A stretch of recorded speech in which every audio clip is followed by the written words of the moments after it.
cứ cái trong ói thể hiện thay bỏ kê nó bật và sạt tầm môn thông đèm đón coi bị bật trong đèn ở hải chẳng rừng ní nhôm xôm mà vẫn thêm mình tây thá phụ kế cứ tên tè cái thà bờ sân địa bật và sạt tầm môn thông miền ca rồi rút rồi gặp ba thằng kịch nia đòi cầm lắng có về cả tử rồi ấy cái thà nốt cứ chia và sạt bỏ kế chia từ đây bỏ kế cònแต่เอาไว้ได้ปลูกก่อนเย็นนึงคือปลูกก่อนบ้านศึกษาหรือก็บ้านโจตัวเมื่อตีตังเจ็ดได้ค่ะภาษาตะมอนทมนุเวสถัดนกนองตีตังนาเตนะคือมวยจำนวนทมเกิดดังเตเกิดแต่ตามอารมณ์หรือเกิดแต่ตามเอาไว้ได้ปลูกเกิดบ้านลือต่อเนี้ยค่ะภาษาตะมอนทมคือเนาข้างตึกไดไทยได้ตามเป็นเจ็ดได้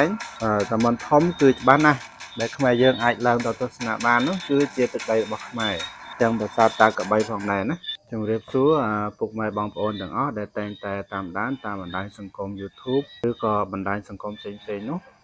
คือยังแต่งแต่ดังให้อัมพีประกาศได้เกิดเรื่องระเวียงจุ่มลัวได้เตะตัวหนึ่งดำบอลพรมแดน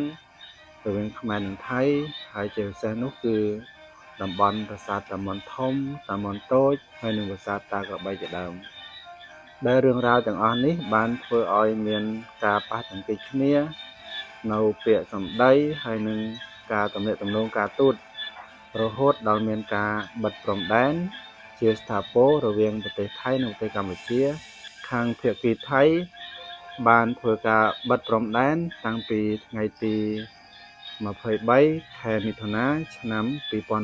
2025ចឹងហើយធ្វើឲ្យព្រំដែនរវាងប្រទេសថៃនិងប្រទេសកម្ពុជាយើងដែលមានប្រវែង798 គីឡូម៉ែត្រជាប់គ្នាហ្នឹងគឺត្រូវបានបិទទាំងស្រុងដែលក្នុងនោះគឺមានខាងថៃចំនួន7ខេត្តហើយនិងខាងកម្ពុជាយើងចំនួន5ខេត្តដែលព្រំដែនធំឬក៏ព្រំដែនអន្តរជាតិរវាងប្រទេសទាំងពីរគឺមានចំនួន6ទីតាំងហើយនឹងព្រំដែនរវាងប្រទេសទាំងពីរសម្រាប់តែប្រជាជននៃប្រទេសទាំងពីរប៉ុណ្ណោះឆ្លងកាត់សម្រាប់ធ្វើការដោះដូរឬក៏ចេញចូលក្នុងការប្រកបអាជីពឬការងារផ្សេងៗនោះគឺត្រូវបានបិទគប់ទាំងស្រុងដោយភាគីថៃការបិទរឿងព្រំដែននេះគឺបងប្អូនមួយចំនួនធំបានដឹងហើយប៉ុន្តែអ្វីដែលខ្ញុំឃើញបណ្ដាញសារព័ត៌មានក្នុងប្រទេសថៃកំពុងតែធ្វើការផ្សព្វផ្សាយញុះញង់និងជំរុញឬក៏លើកទឹកចិត្តឲ្យមានការបិទប្រាសាទតាមុនធំមិនឲ្យប្រជាជនកម្ពុជាយើងឡើងទៅទស្សនាបានអានេះគឺអ្វីដែលបណ្ដាញសារព័ត៌មានផ្សេងៗនៅក្នុងប្រទេសថៃកំពុងតែមានការផ្សព្វផ្សាយព្រោងព្រាតហើយក៏គេចង់បានឲ្យមានការបិទប្រាសាទតាមុនធំហើយសួរថាអ្នកប្រកាសព័ត៌មានទាំងនោះឬក៏អ្នកប្រកាសសារព័ត៌មានដែលជាជនជាតិថៃមួយចំនួនធំគឺគាត់មិនដឹងអំពីទីតាំងភូមិសាស្ត្រជាក់ស្ដែងនៃប្រាសាទតាមុនធំនោះទេព្រោះអីខ្ញុំឃើញហើយអ្នកសារព័ត៌មានល្បីដល់ថ្នាក់ពិធីករព័ត៌មានទូទាស់លំដាប់ដែលល្បីជាងគេបំផុតក្នុងប្រទេសថៃក៏គាត់មិនដឹងថាប្រាសាទតាមុនធំស្ថិតនៅក្នុងចំណុចណានៃផែនទីផងអញ្ចឹងហើយពួកគាត់ផ្សព្វផ្សាយគឺដោយគាត់មិនបានទៅសិក្សាផ្ទាល់មិនបានទៅឆែកនៅអ្វីដែលជាចំណុចទីតាំងជាក់ស្ដែងនៃប្រាសាទនោះទេឧទាហរណ៍ជាក់ស្ដែងចុះប្រាសាទតាមុនតូចបើសិនជាបងប្អូនទាំងអស់ចូលមើលនៅក្នុង Google Map គឺបងប្អូនរត់ឃើញទេសម្រាប់ថ្ងៃម្សិលមិញនិងថ្ងៃនេះព្រោះថាត្រង់ចំណុចប្រាសាទតាមុនតូចបើយើងមើលក្នុងផែនទីលើ Google Map ហ្នឹងគឺវានៅខាងទឹកដីថៃគឺវាហួសខ្សែបន្ទាត់ព្រំដែនទៅខាងនោះប៉ុន្តែ Google Map គឺជាផែនទីមិនផ្លូវការមិនយកជាការទេក្នុងផ្លូវច្បាប់ណាបងប្អូនខ្ញុំសូមបញ្ជាក់តាមត្រង់នេះបន្តិចប៉ុន្តែវាគ្រាន់តែជាគោលឬក៏ជាចំណុចធ្វើលក្ខណៈវិនិច្ឆ័យឲ្យដឹងថាប្រាសាទនេះនៅចំណុចណានៅខាងណានៃខ្សែបន្ទាត់ព្រំដែននៅក្នុង Google Map តែប៉ុណ្ណោះអញ្ចឹងខ្ញុំសូមបញ្ជាក់ថាបើបងប្អូនចូលទៅក្នុង Google Map ហើយវាយពាក្យថាប្រាសាទតាមុនធំជាភាសាថៃភាសាអង់គ្លេសឬក៏ជាភាសាខ្មែរពេលខ្លះភាគច្រើនគឺវាមិនបាននាំបងប្អូនចូលទៅចំណុចប្រាសាទតាមុនធំជាក់ស្ដែងទេ គឺវានាំបងប្អូនចូលទៅក្នុងប្រាសាទតំនតូចដោយសារអីគឺដោយសារតែភាគីថៃហ្នឹងគេព្យាយាមបំភាន់និងព្យាយាមលុបបំបាត់នៅឈ្មោះប្រាសាទតំនធំដែលជាក់ស្ដែងទៅប្រាសាទនេះគឺស្ថិតនៅក្នុងទឹកដីប្រទេសកម្ពុជាយើងគឺស្ថិតនៅក្នុងខ្សែបន្ទាត់ព្រំដែនដែលនៅក្នុងប្រទេសកម្ពុជាយើងអញ្ចឹងមានន័យថាប្រាសាទតំនតូចនៅក្នុង Google Map គឺនៅក្នុងទឹកដីថៃប្រាសាទតំនធំនៅលើ Google Map គឺនៅក្នុងទឹកដីកម្ពុជាយើងប៉ុន្តែភាគីថៃគេបានកែឈ្មោះប្រាសាទតំនតូចឲ្យទៅជាប្រាសាទតំនធំចំណែកទីតាំងប្រាសាទតំនធំជាក់ស្ដែងគេបានលុបឈ្មោះចេញណាធ្វើឲ្យអ្នកដែលឆែករមើលនៅលើ Google នោះគឺមិនឃើញឈ្មោះប្រាសាទតំនធំទេស្រាប់តែឃើញនៅខាងទឹកដីថៃវិញអានេះគឺជាល្បិចក្នុងការបំភាន់ភ្នែកដើម្បីឲ្យមានការភាន់ច្រឡំទាំងជនជាតិថៃខ្លួនឯងទាំងជនជាតិខ្មែរយើងហើយនិងជនជាតិបរទេសផងដែរហើយខ្ញុំសូមបញ្ជាក់ថាឈ្មោះប្រាសាទតំនធំនេះខ្ញុំខ្លួនឯងផ្ទាល់បានចូលទៅកែច្រើនដងហើយណាទាំងខ្ញុំហើយខ្ញុំក៏ឃើញមានបងប្អូនខ្មែរយើងមួយចំនួនទៀតក៏បានទៅជួយកែដែរប៉ុន្តែ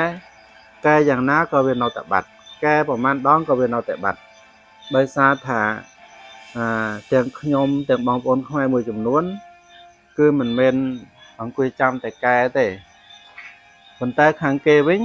ហាក់បីដូចជាមានបុគ្គលិក24ម៉ោងលើ24ម៉ោងដើម្បីអង្គុយចាំពិនិត្យមើលឈ្មោះប្រាសាទនោះនៅពេលដែលខ្មែរយើងទៅសរសេរឈ្មោះប្រាសាទតំនធំនៅលើទីតាំងជាក់ស្ដែងពេលណាគឺខាងគេនឹងធ្វើការលុបឬកែភ្លាមតែម្ដងធ្វើឲ្យប្រាសាទនោះគឺបាត់ចេញពីទឹកដីរបស់ខ្មែរអានេះគឺខ្ញុំសូមបញ្ជាក់ត្រង់នេះហេតុដូច្នេះហើយទៅបានជាប្រជាជនថៃមួយចំនួនធំជាពិសេសនោះគឺអ្នកដែលលេងតាមបណ្ដាញសង្គមរួមទាំងអ្នកសារព័ត៌មានផងដែរគឺតែងតែយល់ថាហើយនិយាយពេញមាត់ថាប្រាសាទតំនធំគឺស្ថិតនៅក្នុងទឹកដីថៃប្រាសាទតំនធំគឺស្ថិតនៅក្នុងទឹកដីថៃដែលតាមពិតជាក់ស្ដែងទៅគឺគាត់មិនបានដឹងថាទិន្នន័យនោះគឺត្រូវបានជនជាតិថៃខ្លួនឯងហ្នឹងកែប្រែហើយអ្នកដែលកែប្រែនោះខ្ញុំគិតថាគឺជាពួកទាហាននឹងឯងអញ្ចឹងពីរឿងបញ្ហាព្រំដែននេះយើងជាប្រជាជនធម្មតាជាអ្នកតាមដានព័ត៌មានសង្គមយើងមិនហ៊ានកាត់ឲ្យច្បាស់លាស់ទេថាប្រាសាទតំនតូចហ្នឹងវានៅក្នុងទឹកដីថៃពិតមែនឬអត់ព្រោះថាបើយើងយោងទៅតាមផែនទីរបស់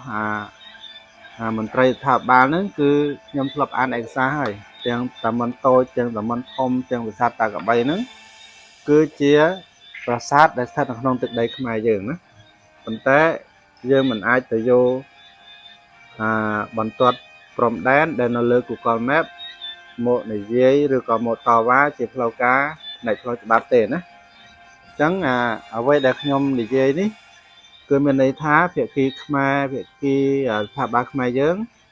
នៅតែរក្សាការពារក្នុងការទាមទារប្រាសាទទាំង3នេះថាជារបស់ខ្លួនចំណែកថៃវិញក៏គេគិតថាប្រាសាទទាំង3នេះក៏ជារបស់គេដែរប៉ុន្តែជាក់ស្ដែងប្រាសាទតំនធំគឺនៅក្នុងទឹកដីកម្ពុជាយើងដូច្នេះហើយរយៈពេលចុងក្រោយនេះបន្ទាប់ពីកម្ពុជាយើងបានផ្ញើពាក្យបណ្ដឹងទៅកាន់តុលាការអន្តរជាតិទីក្រុងឡាអេដើម្បីជួយកាត់ក្តីរកយុត្តិធម៌ឲ្យកម្ពុជាយើងដើម្បីឲ្យវាដាច់ស្រេចរវាងការប្រតិបត្តិគ្នានៅលើចំណុចប្រាសាទតំនធំតំនតូចនិងប្រាសាទតាកបីនោះគឺយើងឃើញថាមានប្រជាជនខ្មែរយើងជាច្រើនណាប្រហែលថ្ងៃនេះគឺផុសផុលខ្លាំងមែនទែនទាំងប្រជាពលរដ្ឋទូទៅទាំងព្រះសង្ឃហ្នឹងគឺបាននាំគ្នាឡើងទៅប្រាសាទតំនធំដើម្បីទស្សនាសិក្សាស្វែងយល់ហើយនឹងធ្វើពិធីកម្មផ្នែកសាសនាហើយក៏ធ្វើឲ្យប្រជាជនថៃឬក៏សារព័ត៌មានថៃហ្នឹងមានការឈ្នានីសឬក៏ច្រណែនថាហេតុអ្វីបានជាមួយរយៈនេះ មានប្រជាជនខ្មែរយើងឡើងទៅច្រើនម្លេះរាប់រយរាប់ពាន់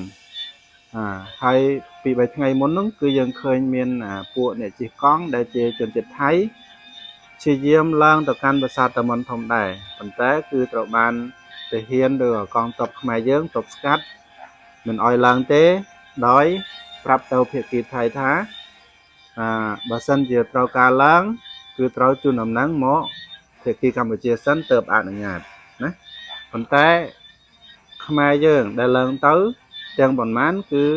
ពួកគាត់តែងតែធ្វើការប្រស្រ័យទាក់ទងគ្នាដើម្បីឲ្យប្រជាជនខ្មែរយើងមានភាពងាយស្រួលក្នុងការឡើងទៅទស្សនាដោយអត់មានបញ្ហាដោយសារតែឃើញបែបនេះហើយទើបបានជាបណ្ដាញសារព័ត៌មានសៀមទាំងប៉ុន្មានទាំងតូចទាំងធំទាំងបណ្ដាញសង្គមផងដែរតែងតែចោទសួរទៅថ្នាក់ដឹកនាំរបស់ខ្លួនថាហេតុអ្វីបានជាខ្មែរយើងឡើងទៅច្រើនម្លេះមួយរយៈនេះរាប់រយរាប់ពាន់ស្រាប់តែអ្នកជិះកង់យុវថៃបែរជាមិនអនុញ្ញាតចឹងហើយធ្វើឲ្យពួកគេហ្នឹងមានកម្រងញុះញង់ណាគឺមានកម្រងញុះញង់ចង់ឲ្យទាហានភូមិភាគ2ដែលដឹកនាំដោយលោកប៊ុនស៊ិនផាក់ខ្លាងហ្នឹងបិទប្រាសាទតាមុនធំតែម្ដងទៅដើម្បីបញ្ចប់បញ្ហាដែលខ្មែរយើងឡើងទៅច្រើនណាហើយត្រង់ចំណុចដែលខ្មែរយើងឡើងទៅច្រើននេះគឺខាងថៃហ្នឹងគេមានក្រុមអ្នកស៊ើបការមួយបន្លំជាមួយនឹងប្រជាជនខ្មែរយើងដើម្បីដើរលេឡំឲ្យយកព័ត៌មានយើងដឹងថាបងប្អូនប្រជាពលរដ្ឋខ្មែរមិនថាមកពីទីណាឬក៏ជាកុហកឬជាប្រសង់ទេយើងគិតថាព្រះអង្គឡើងទៅនោះគឺសុទ្ធសឹងតែមានបំណងក្នុងការទៅធ្វើ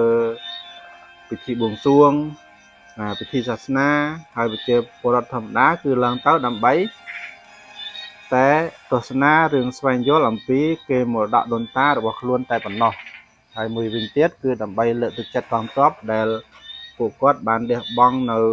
កម្លាំងញើសឈាមក្នុងការការពារបូរណភាពទឹកដីកម្ពុជាយើង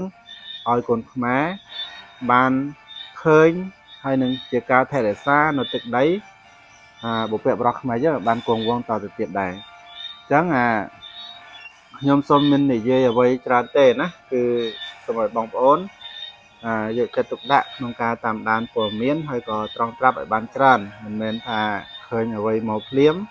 យើងជឿភ្លាមទេហើយព័ត៌មានដែលខ្ញុំនិយាយនេះខាងខ្មែរយើងគឺមិនសូវមានផ្សព្វផ្សាយត្រង់ចំណុចនេះទេគឺខ្ញុំបានស្ដាប់មកពីបណ្ដាញសារព័ត៌មានធំមកពីខាងប្រទេសថៃហ្នឹងគឺគេចង់ឲ្យទាហានថៃរបស់គេហ្នឹងបិទប្រាសាទតាមុនធំតែម្ដងក្រោយពីបិទព្រំដែនអស់ហើយអញ្ចឹងរឿងនេះខ្ញុំសូមបន្ថែមបន្តិចថាពួកគេគឺតែងតែញុះញង់ណាខាងសារព័ត៌មានថៃហើយគេថាបើសិនជាបិទប្រាសាទតាមុនធំមានការប្រយុទ្ធឬក៏ប៉ះទង្គិចគ្នាដោយកម្លាំងក៏វាកើតទៅព្រោះអីគេគិតថានោះគឺជាប្រាសាទរបស់គេជាទឹកដីរបស់គេណាប៉ុន្តែអ្វីដែលពួកគាត់និយាយនោះគឺពួកគាត់មិនបានសិក្សាឬក៏មិនបានចូលទៅមើលទីតាំងជាក់ស្ដែងថាប្រាសាទតាមុនធំនោះវាស្ថិតនៅក្នុងទីតាំងណាទេណាគឺមួយចំនួនធំគឺអត់ដឹងទេគិតតែតាមអារម្មណ៍ឬគិតតែតាមអ្វីដែលពួកគាត់បានឮតគ្នាថាប្រាសាទតាមុនធំគឺនៅខាងទឹកដីថៃដែលតាមពិតជាក់ស្ដែងតាមុនធំគឺច្បាស់ណាស់ដែលខ្មែរយើងអាចឡើងទៅទស្សនាបាននោះគឺជាទឹកដីរបស់ខ្មែរទាំងប្រាសាទតាកបីផងដែរណាខ្ញុំអត់មានអីបន្ថែមទេណាគឺឥឡូវនេះបន្ទាប់ពីព្រំដែនបិទទៅហើយនោះអ្វីដែលយើងគួរតែចាប់អារម្មណ៍និងតាមដានស្ថានភាពតទៅទៀតនោះគឺប្រាសាទតាមុនធំដែលពួកថៃគេកំពុងតែញុះញង់ឲ្យមានការបិទនោះតើវាអាចនឹងបិទទៅថ្ងៃណាពុតតើប្រាសាទតាមុនធំអាចនឹងត្រូវបានបិទដោយទាហានថៃទៅតាមការញុះញង់របស់ប្រជាជននិងបណ្ដាញសារព័ត៌មានដែរឬក៏យ៉ាងណាហើយពេលបិទនោះតើវានឹងអាចមានព្រឹត្តិការណ៍អ្វីកើតឡើងរវាងកងទ័ពទាំងពីរមានតែបងប្អូនទាំងអស់គ្នារងចាំតាមដាននៅព័ត៌មានបន្តទៀតបើសិនជាមានអ្វីដែលសំខាន់ខ្ញុំនឹងត្រឡប់មកថតវីដេអូឬក៏បកប្រែនៅអ្វីដែលខ្ញុំបានដឹងអំពី ព្រឹត្តិការណ៍ដែលកើតឡើងក្នុងប្រទេសថៃទាក់ទងនឹងកម្ពុជាយើងយកមកចែកជូនឬក៏ផ្សព្វផ្សាយជូនតាមបណ្ដាញ YouTube ដែលមានឈ្មោះថា Inside Cambodia នេះចែកជូនបងប្អូនទស្សនាដើម្បីជ្រាបទាំងអស់គ្នានៅថ្ងៃក្រោយនៅពេលនេះខ្ញុំបាទសូមថ្លែងអំណរគុណសម្រាប់ការតាមដានទស្សនានិងសូមជម្រាបលា